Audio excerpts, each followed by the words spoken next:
সেটা তালাশ করেন, দেখেন, এরপরে বলেন।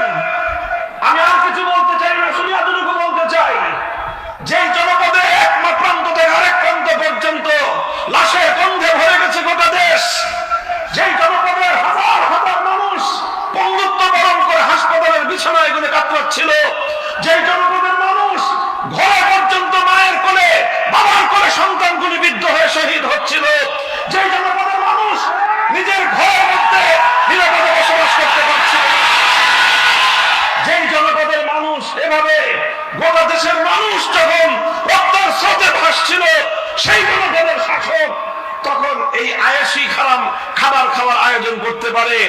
কতটা কতটা মানুষের প্রতি, দেশের প্রতি, জাতির প্রতি দায়িত্ব জ্ঞানহীন হলে কাজ করা সম্ভব।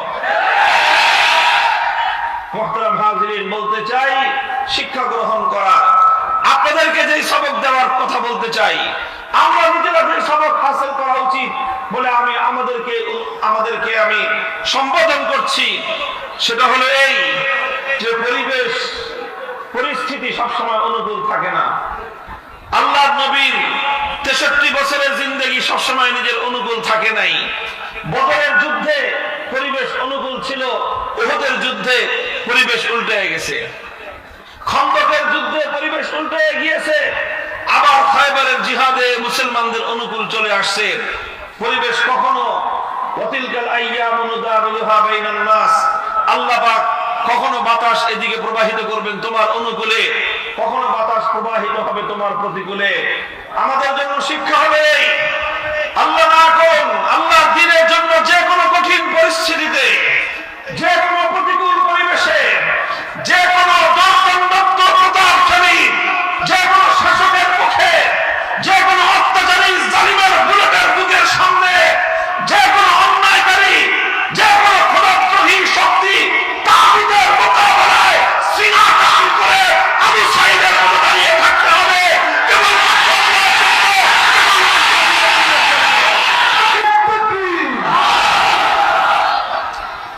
এটা হলো একটা কথা। 2 নম্বর কথা হলো এই, जिसका जितना हो कुर्बानी उतनी खुदा की मेहरबानी। বিপদের সময়ে, দুর্দিনে ইসলামের যারা বন্ধু, সুদিনের বন্ধুদের চেয়ে তাদের মূল্য অনেক বেশি। কাজেই শপথ করতে হবে। যখন মক্কা বিজয় হয়ে গেল, যেই মক্কা থেকে, যেই মক্কার অধিবাসীরা 13 বছর পর্যন্ত ইসলামকে ধ্বংস করার পায়তারা চালিয়েছে, আল্লাহর নবী তাদের অত্যাচারে, উৎপীড়নে মক্কা ছেড়ে চলে যেতে বাধ্য হলেন, মদিনায় গিয়ে আশ্রয় নিলেন। এই মক্কার দুরাচার কুরাইশের কাফেরেরা, তারা সেখানে গিয়ে মুসলমানরা যেন শান্তিতে ঘুমাতে পারে, তার জন্য যা কিছু ব্যাঘাত ঘটানোর জন্য যা করা দরকার তাই তারা করেছে। মদিনার উপর হামলা করার জন্য বারবার তারা আক্রমণ শানিয়েছে। এই সব কিছুর পরে 8ম হিজরিতে যখন মক্কা বিজয় হলো এবং মক্কায় আল্লাহর দ্বীন জিন্দা হয়ে গেল, মক্কায় দ্বীন কায়েম হয়ে গেল, একজন এসে বলল যে ইয়া রাসূলুল্লাহ, আমি তো এখন মক্কা থেকে মদিনা হিজরত করতে চাই। আল্লাহ নবী বললেন, লা হিজরাতা বা'দাল ফাতহি ওয়ালাকিন জিহাদুন ওয়া নিয়্যাতুন। লা হিজরাতা বা'দাল ফাতহি ওয়ালাকিন জিহাদুন ওয়া নিয়্যাতুন। এখন আর মক্কা ছেড়ে মদিনায় হিজরত করার কোনো ফজিলত নাই, কারণ এখন মদিনাও যেরকম ইসলামের দেশ, মক্কাও এখন ইসলামের দেশ। কাজেই এক ইসলামের দেশ ছেড়ে আরেক ইসলামের দেশে যাওয়ার মধ্যে বিশেষ কিছুই নাই। তবে তুমি যদি এই ফজিলত হাসিল করতে চাও, আগে যারা কঠিন সময়ে মক্কা ছেড়ে মদিনায় গিয়ে আশ্রয় নিয়ে হিজরত করার মতো বিপুল পরিমাণ বিশাল সওয়াব হাসিল করেছে, আল্লাহর সন্তুষ্টি এবং নৈকট্য অর্জন করেছে, সেই পরিমাণ নৈকট্য যদি তুমি অর্জন করতে চাও, তা তোমার জন্য দুটো রাস্তা, দুটো পথ। 1 নম্বর পথ হলো ওয়ালাকিন জিহাদুন, তোমাকে আল্লাহর রাস্তায় জিহাদে শরীক হতে হবে, জিহাদে যেতে হবে, জিহাদের জন্য মাথায় আমামা বাঁধতে হবে, জিহাদের জন্য নিজেকে প্রস্তুত করতে হবে। আর এভাবে শত্রুর মোকাবেলায় নিজের জান মাল নিয়ে নিজেকে সমর্পণ করে দিতে হবে। এর মাধ্যমে তুমি হিজরতের সমান সওয়াব পাবে। 1 নম্বর ওয়ানিয়াতুন। আর 2 নম্বর হলো আরেক ভাবে তুমি তুমি নিজে নিজে পণ করো, নিজে নিজে শপথ করো, দুনিয়ার কাউকে বলতে হবে না, শুধু আল্লাহকে বলো যে আল্লাহ আমি শপথ করলাম, আমি পণ করলাম, আবার যদি কোনোদিন এই মক্কা নগরীতে কুফরের রাজত্ব প্রতিষ্ঠিত হয়, আবার যদি কোনোদিন এই মক্কায় বাতিল বিজয়ী হয়ে যায়, আবার যদি কোনোদিন এই মক্কায় তোমার শত্রুদের আধিপত্য প্রতিষ্ঠিত হয়, সেই দিন আমি নিজের বাড়ির মায়ায়, নিজের পরিবারের মায়ায়, নিজের সন্তান এবং আপনজনদের মায়ায় মক্কায় পড়ে থাকবো না, বরং সেই দিন আমি তোমার দ্বীনের জন্য সব কিছু ছেড়ে তোমার কথা আমি নিজেকে সুপর্দ করে দেব। যদি কেউ এই নিয়ত করতে পারো, তাহলে হিজরত না করেও তুমি হিজরতের সমপরিমাণ সওয়াব লাভ করতে পারবে। শপথ করেন বাংলাদেশের শত্রুরা, আমি বাংলাদেশ বলি কারণ বাংলাদেশ এবং ইসলাম একটা আরেকটার সাথে ওতপ্রোতভাবে জড়িয়ে আছে। ইসলাম বাদ দিলে বাংলাদেশ থাকে না, ইসলাম বাদ দিলে বাংলাদেশ থাকে না। যারা ইসলামকে বাদ দিয়ে বাংলাদেশের পরিচয় দেয়, তারা বাংলাদেশের সঙ্গে গাদ্দারি করে।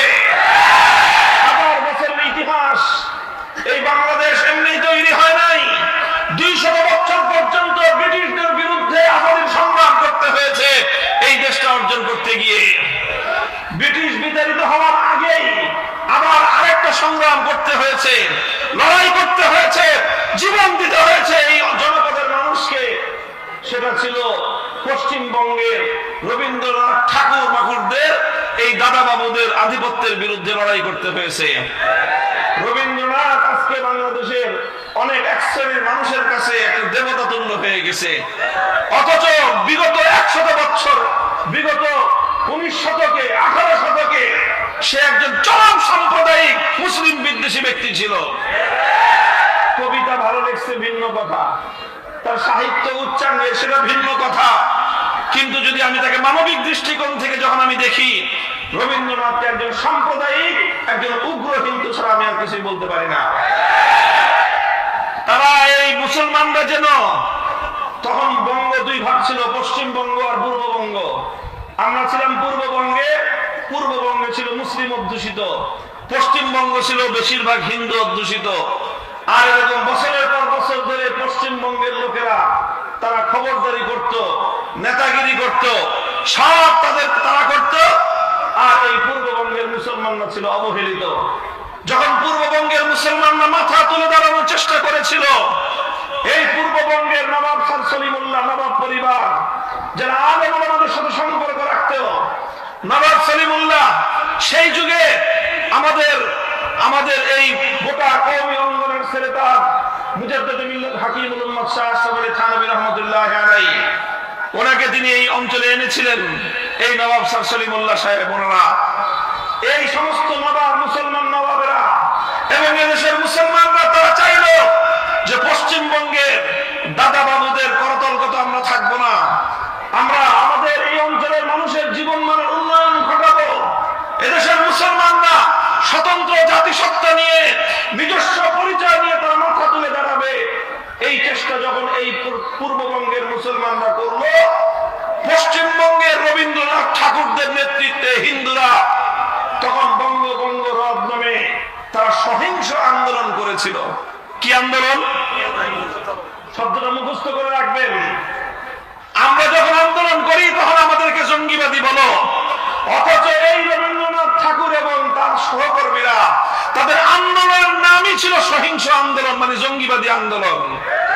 সেই সহিংস আন্দোলনের মাধ্যমে শত শত মানুষ মুসলমানদেরকে পুড়িয়ে মেরেছে, আর এইভাবে পূর্ববঙ্গের মুসলমানদের উত্থানকে তারা ঠেকিয়ে রাখার চেষ্টা করেছিল। পূর্ববঙ্গের মুসলমানরা লড়াই করেছে। 1947 সালে যখন সুযোগ এসেছে, সঙ্গে সঙ্গে পশ্চিমবঙ্গের দাদা বাবুদেরকে 3 তালাক দিয়ে পূর্ববঙ্গের মুসলমানরা মাথা উঁচু করে দাঁড়িয়ে গেছে। এটা গেছে দ্বিতীয় সংগ্রাম আমাদের, পশ্চিমবঙ্গের দাদা বাবুদের বিরুদ্ধে পূর্ববঙ্গের মুসলিম জাতিসত্তা গড়ার লড়াইয়ের সংগ্রাম। এরপরে আসছে পশ্চিম পাকিস্তানের খান পাঠানদের বিরুদ্ধে লড়াই। ওরা মুসলমান, আমরাও মুসলমান, কিন্তু ওরা বললো মুসলমান মুসলমান হলে কি হবে, তোরা বাঙালি আর আমরা হলাম পাঞ্জাবি, সুতরাং পাঞ্জাবিরা হলো উত্তম, বাঙালিরা হলো অধম। বাঙালিরা হবে গোলাম আর পাঞ্জাবিরা করবে প্রভুত্ব। আমরা তখন পরিষ্কার তাদেরকে বলে দিয়েছিলাম। আমাদের একজন মাওলানা আব্দুল হামিদ খান ভাসানী ছিল, তিনি বলে দিয়েছিলেন, সালাম জানাই দিলাম তোমাদেরকে। তিনি বলেছিলেন, এবং সেই কথা আজও আমরা বলি, আমাদের একজন প্রভু আছে, তিনি কোথায়? কোথায়? আরশের উপর। আমাদের এক প্রভু আরশের উপর। আরশের মালিক আমাদের এক প্রভু, ওই এক আল্লাহ আমাদের রব, আল্লাহ আমাদের প্রভু। এছাড়া আসমান আর জমিনের মধ্যখানে আমাদের আর কোনো প্রভু নাই। কেউ যদি আমাদের দিকে ভ্রাতৃত্বের হাত বাড়িয়ে দেয়, আমরাও তাকে ভাই হিসেবে গ্রহণ করতে প্রস্তুত। কিন্তু কেউ যদি আমাদের দিকে প্রভুত্বের হাত বাড়িয়ে দিতে চায়, আমরা দরিদ্র হতে পারি, দুর্বল হতে পারি, আমাদেরকে দুর্বল ভেবে আমাদের উপর যারা প্রভুত্ব করতে আসে, এ জাতির ইতিহাস হলো সেই প্রভু মনে যারা মাখলুকের হাত ভেঙে আমরা গুড়িয়ে দেই।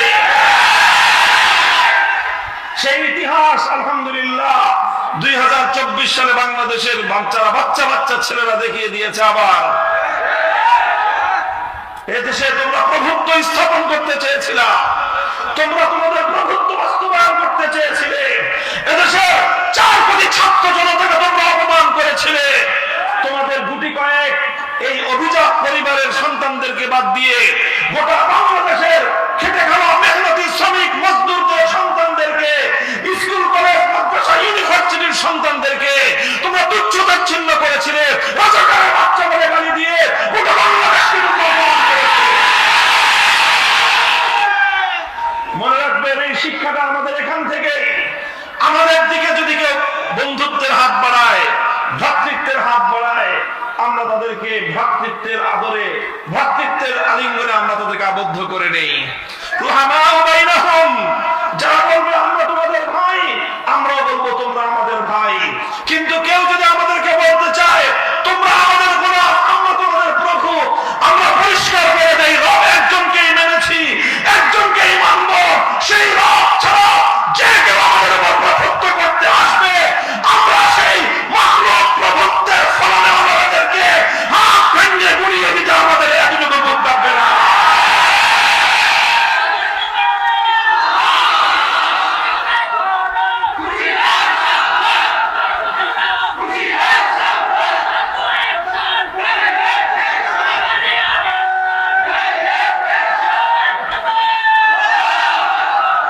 মুহতারাম হাজিরিন, এই 2টা কথা বললাম এই প্রসঙ্গে।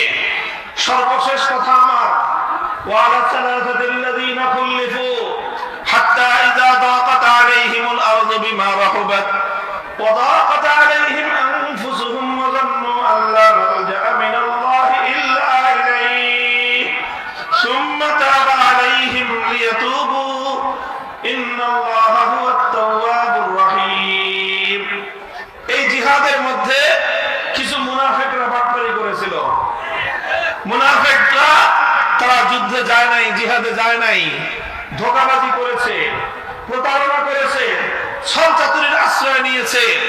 ছলচাতুরির আশ্রয় নিয়ে মিথ্যা অজুহাত দাঁড় করিয়ে তারা ইসলামের পক্ষে জিহাদে অংশগ্রহণ করে নাই।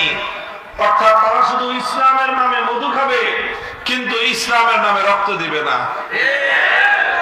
এই সুবিধাবাদী চরিত্র ইসলামের মধ্যে গ্রহণযোগ্য নয়।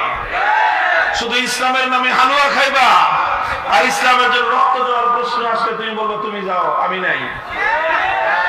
এই সকল চরিত্র ইসলাম গ্রহণ পছন্দ করে না। ইসলাম বলে যখন সুবিধা আসবে সকলে মিলেমিশে ভোগ করব, রক্ত দেওয়ার যখন প্রয়োজন হবে তখন আমরা প্রতিযোগিতামূলক ভাবে জিহাদের সামনের কাতারে দাঁড়ানোর জন্য আমরা প্রতিযোগিতায় লিপ্ত হব। 3 জন মুসলমান যারা ভেজাল মুসলমান ছিলেন না, যারা পিওর মুসলমান ছিলেন, খালেস মুসলমান, সাহাবী ছিলেন, কিন্তু তারা ঘটনাচক্রে জিহাদে যেতে সক্ষম হন নাই। জিহাদ থেকে তারা পিছনে রয়ে গেছেন। আল্লাহর পক্ষ থেকে যখন জিজ্ঞাসা করা হলো আল্লাহর নবীর মাধ্যমে, তোমরা কেন জিহাদে যাও নাই, তারা অকপটে স্বীকার করলেন যে ইয়া রাসূলুল্লাহ, আমাদের ভুল হয়ে গেছে, আমরা যেতে পারি নাই, আমাদের আসলে কোনো ওজর ছিল না। তারা মিথ্যা অজুহাত দাঁড় করান নাই, সত্য কথা বলেছেন। সত্য কথা বলে নিজেদের দোষ স্বীকার করে নেওয়ার কারণে আল্লাহর পক্ষ থেকে প্রথম তাদেরকে বলা হলো, ঠিক আছে, তোমরা যেহেতু কোনো কারণ ছাড়া জিহাদ থেকে পিছনে ছিলে, কোনো অজুহাত ছাড়া, কোনো ওজর ছাড়াই জিহাদ থেকে তোমরা বিরত থেকেছো, কাজে এই জন্য তোমাদের কিছুদিন শাস্তি ভোগ করতে হবে। তোমরা অপেক্ষা করো, আল্লাহর পক্ষ থেকে যতদিন পর্যন্ত তোমাদের ব্যাপারে নতুন ফয়সালা না আসবে ততদিন পর্যন্ত তোমরা অপেক্ষমান থাকো। 50 দিন পর্যন্ত তারা অপেক্ষমান থাকলেন। কতদিন? 50 দিন। এই 3 জন সাহাবী, সংক্ষেপ কথা, 3 জন সাহাবী, তাদের মধ্যে 2 জন ছিলেন বয়োবৃদ্ধ, আর একজন ছিলেন নওজওয়ান। 2 জন ছিলেন কি? বয়োবৃদ্ধ, একটু বয়স্ক, আর একজন ছিলেন যুবক। বয়োবৃদ্ধ যে 2 জন ছিলেন তাদের 2 জনের নাম, একজনের নাম হলো হিলাল ইবনে উমাইয়া, আর একজনের নাম হলো মুরারা ইবনে রবিয়া। আর যিনি নওজওয়ান ছিলেন তার নাম ছিল মালিক, কাব ইবনে মালিক রাদিয়াল্লাহু আনহু। কাব ইবনে মালিক রাদিয়াল্লাহু আনহু, কাব ইবনে মালিক যুবক, অর্থবিত্তশালী মানুষ, কিন্তু যে কোনো কারণে একটু অবহেলা করতে করতে, গাফলতি করতে করতে জিহাদে যাওয়া হয় নাই। যখন আল্লাহর নবীর সামনে তিনি এই তার অজুহাত নাই, অজুহাত ছাড়া জিহাদে যায় নাই, ওজর ছাড়াই জিহাদ থেকে বিরত থেকেছেন, এই বিষয়টা যখন সামনে চলে আসলো, আল্লাহর পক্ষ থেকে ওনার উপরে পানিশমেন্ট চলে আসলো। অনেকেই তখন ওনাকে বুদ্ধি দিয়েছিলেন যে কাব, তুমি এক কাজ করো, তুমি কি আল্লাহর নবীর সামনে মিথ্যা অজুহাত দাঁড় করো, মিথ্যা ওজর পেশ করো, তাহলে হয়তো তোমাকে মাফ করে দিবেন। কাব ইবনে মালিক রাদিয়াল্লাহু আনহু তখন দেখলেন যে মদিনাতে যারা জিহাদে যায় নাই তাদের মধ্যে 2 শ্রেণীর মানুষ। এক শ্রেণীর মানুষ জিহাদে যায় নাই কিন্তু মিথ্যা অজুহাত দাঁড় করায় তারা কোন রকমে পাশ কাটায় গেছে। আর 2 জন মানুষ এমন আছে যারা মিথ্যা অজুহাত দাঁড় করায় নাই, সত্য কথা বলে বিপদের সম্মুখীন হয়ে গেছে। কাব ইবনে মালিক রাদিয়াল্লাহু আনহু তখন দেখলেন, তুলনা করলেন যে কোন লোকগুলো কেমন, যারা নানা রকম অজুহাত দাঁড় করায়, অজুহাত তৈরি করে, মিথ্যা অজুহাত দিয়ে যারা নিজেদেরকে রক্ষা করে নিল, তারা কেমন লক্ষ্য করে দেখলেন সবগুলো মুনাফিক বাটপার। আর যেই 2 জন সত্য কথা বললেন, কোন মিথ্যা অজুহাত দিলেন না, লক্ষ্য করে দেখলেন রজুলানে সালিহাইনি শাহিদা বাদরান, রজুলাইনি সালিহাইনি শাহিদা বাদরান, তারা 2 জন নেককার মানুষ এবং তারা 2 জন এমন বদরের যুদ্ধে অংশগ্রহণকারী আল্লাহর নবীর প্রিয় সাহাবী।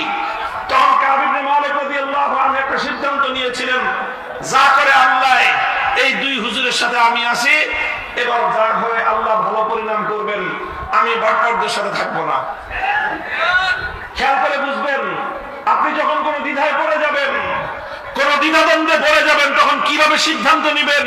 হে সাধারণ মুসলমানগণ, কোরআনের সূত্র, আল্লাহর নবীর হাদিসের সূত্র, সাহাবায়ে কেরামের জিন্দেগীর বাস্তব নমুনার সূত্র হলো এই, যখন তুমি কনফিউশনে পড়ে যাবে, যখন তুমি দ্বিধাদ্বন্দ্বে পড়ে যাবে, এদিকে যাব না ওদিকে যাব, এদিকে যাব না ওদিকে যাব, তখন তুমি এই দ্বিধান্বিত অবস্থায় সিদ্ধান্ত নেওয়ার প্রক্রিয়া হলো এই, তখন তুমি দেখবা যে কোন দিকে কারা আছে, কোন দিকে কারা আছে।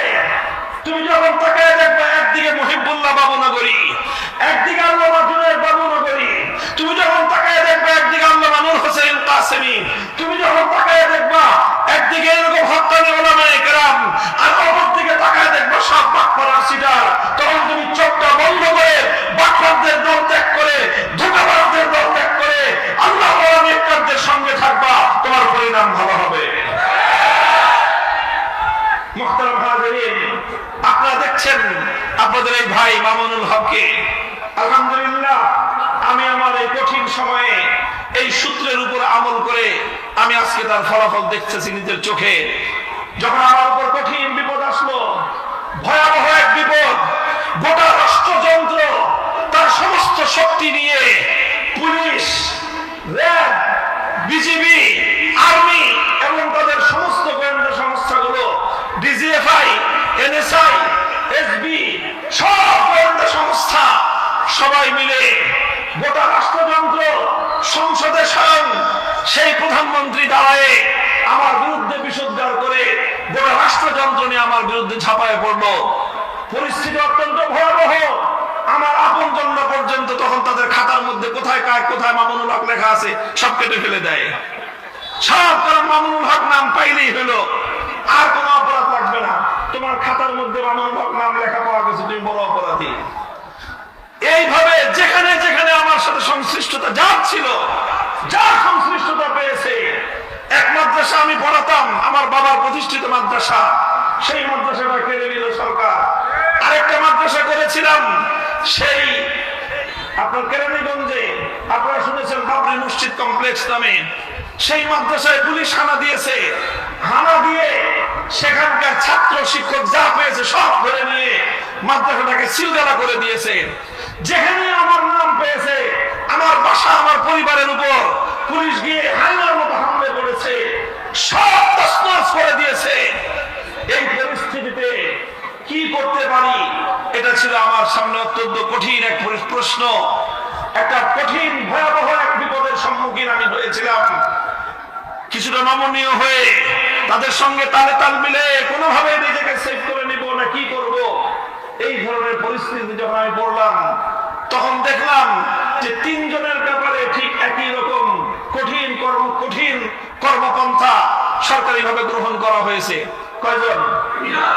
ঠিক সেই তিনজন। আমার কোরআনের সেই আয়াতের কথা মনে পড়লো যে এখানে -3 ফর্মুলা 2011 না 111 ছিল কি -2 ফর্মুলার কথা শুনছেন 111 আর 2021 সালে ছিল -3 ফর্মুলা। হেফাজতে ইসলামের তিনজনকে মাইনাস করো। 1 নম্বর আল্লামা জুনায়েদ বাবুনগরী, 2 নম্বর আল্লামা নূর হোসেন কাসেমি, আর একটা হলো আদম মামুনুল হক। এই তিনজনকে মাইনাস করো, -3 ফর্মুলা। -3 ফর্মুলায় ফেলে আমার 2 বুজুর্গকে শহীদ করে দেওয়া হয়েছে। আল্লামা নূর হোসেন কাসেমি রহমতুল্লাহ আলাইহির মৃত্যু স্বাভাবিক মৃত্যু ছিল না, রহস্যজনক মৃত্যু। আল্লামা জুনায়েদ বাবুনগরী রহমতুল্লাহ আলাইহির মৃত্যু স্বাভাবিক মৃত্যু ছিল না, রহস্যজনক মৃত্যু। এই দুইজনকে তারা জানে খতম করেছে, আর আমাকে এমন ভাবে খতম করতে চেয়েছে যাতে এই দেশে আমি আর কোনোদিন মানুষের সামনে মুখ তুলে দাঁড়াতে না পারি। -3 ফর্মুলার উপর তারা শুরু করলো কাজ। কঠিন পরিস্থিতিতে আমি দেখলাম যে আল্লাহর কি খাস মেহেরবানি, আমাদের এই তিনজনকে মাইনাস করার এই পুরো সিস্টেমটা ওই 3 সাহাবীর সাথে মিলে যায়। ওখানে 2জন বৃদ্ধ ছিলেন আর একজন যুবক। আমি তাকায় দেখলাম যে আমার সামনে যে 2জন, তারা 2জন বৃদ্ধ, আমি একজন যুবক। তো চিন্তা করলাম যা করে আল্লাহ, যে পথে আল্লামা নূর হোসেন কাসেমি, যে পথে আল্লামা জুনায়েদ বাবুনগরী গেছেন, ওই পথে থাকার মধ্যে আমার জন্য কামিয়াবি আছে। কোমর বেঁধে থাকলাম ওই রাস্তার উপর। হয়তো 3টা বছর আমাকে কষ্ট করতে হয়েছে, হয়তো 3টা বছর নিদারুণ কষ্টে রাত আর দিনগুলোকে কাটাতে হয়েছে, হয়তো অনেক রাত চোখের অশ্রুতে ভাসাতে হয়েছে, হয়তো অনেক দিন বুকের গঙ্গানি আর দীর্ঘ শ্বাসে আমাদের রাত আর দিনগুলো পার হয়েছে। কিন্তু আলহামদুলিল্লাহ অবশেষে 3 বছরের পর সেই প্রভাত এসেছে, নতুন সূর্যের উদয় হয়েছে, এবং আলহামদুলিল্লাহ জুলুমের অবসান হয়েছে, অত্যাচারী জালিমদের এমন পরিণাম হয়েছে যে আমাদেরকে তো মাইনাস করেছে, আমরা দেশেই ছিলাম, আর আল্লাহর পক্ষ থেকে এমন মাইনাস হয়েছে 14 গোষ্ঠী সহ দেশের ছিলাম। লাভ হবে না, এই দেশে আসতে পারবেন না, কোনো লাভ হবে না। ট্রাম্পের ছবি নিয়ে আসবেন, এই ট্রাম্প আর বাইডেনের ছবি নিয়ে একবার আসছিলেন। এদেশের মানুষ বাইডেনকেও খায় নাই, ট্রাম্পকেও খাবে না। জুলুমের হিসাব দিবেন। প্রায় 1600 উপরে সর্বশেষ পরিসংখ্যান অনুযায়ী 1650 তাগড়া যুবক ছেলেদেরকে, কচি প্রাণ ছেলে মেয়েদেরকে গুলি করে নির্মমভাবে হত্যা করেছে। এই 1650 আমাদের সন্তানদের হত্যাকাণ্ডের বিচার হবে। যদি কেউ বিচারে গরিমসি করে, তাহলে তাকে এই দেশের মানুষ ক্ষমা করবে না। বিগত 100 বছরে বাংলার এই মাটিতে এত বড় জালেম, এত বড় ভয়াবহ নির্যাতন, জুলুমের নিশ্চিন্না বাংলার মানুষের উপর কোন শৈল শাসক চালায় না। মুহতারাম হাজিরিন, এভাবে সিদ্ধান্ত নিবেন। যখন দোদুল্যমানতায় পড়ে যাবেন, দ্বিধাদ্বন্দ্বে পড়ে যাবেন, কনফিউশনে পড়ে যাবেন, তখন দেখবেন কোন পথের সামনে কারা আছে। যেখানে দেখবেন আল্লাহ ওয়ালারা আছে, যেখানে দেখবেন মানুষগুলো আছে আর কিছু বুঝে না আসলে সব মানুষদের সাথে থাকবেন, ভালো মানুষদের সঙ্গে থাকবেন। ইয়া আইয়ুহাল্লাযীনা আমানুত্তাকুল্লাহ ওয়া কুনু মা'আস সাবিরিন। আল্লাহ বলেছেন তুমি সৎ লোকদের সাথে থাকো, দুনিয়াতেও আমি তোমাকে কামিয়াবি দান করব। ফাদখুলি ফি ইবাদি ওয়াদখুলি জান্নাতি। জান্নাতের মধ্যে আমি সৎ মানুষদের জামাতে বদ্ধ করে তোমাকে জান্নাতে পৌঁছে দেব। থাকবেন তো ইনশাআল্লাহ।